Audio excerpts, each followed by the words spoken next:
Testing is a big factor right now in the fight to stop the spread of COVID-19. And this week, the Food and Drug Administration approved the first at-home test for the coronavirus. It will allow patients to collect nasal swab samples and mail them in for results. But there are questions about the speed and accuracy of these tests. And Erin Broadwin has been covering this for our partners at STAT, the Health and Medicine publication. Hi, Erin. Hi. So first of all, describe what this means. Really, when will this test be available and who has access to this? Yeah, so on Tuesday, the FDA cleared the first at-home test for coronavirus, and it is initially being rolled out to healthcare workers and is expected to be available to patients at a timeline that is currently unclear, but the company has said several weeks. Got it. So I talked a little bit about nasal swab samples, but how will this testing kit work?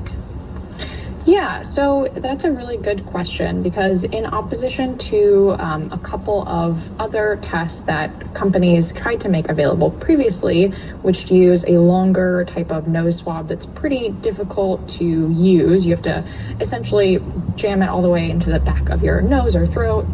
This test is actually shallower and uses more of like a Q-tip type of nasal swab. You don't have to make yourself cry to use it. I see. But with it being shallow, I guess that's also really brings to mind the accuracy of this test kit. What we've seen so far is that in general, the tests are estimated to have a sensitivity of around 95%, which is really good. However, that sensitivity is based on, it can vary based on everything from when someone takes the test. So if they're really early in the virus or on the other hand, really late in the virus, they'll have less of a viral load in places like their nose and mouth, which makes it a little bit harder to get an accurate test. If a patient, for example, is too early or too late and has less virus to test for, they might not catch it. So that patient would receive a negative test result when perhaps they actually do have coronavirus. So where can folks get these tests from and where are they mailing them to?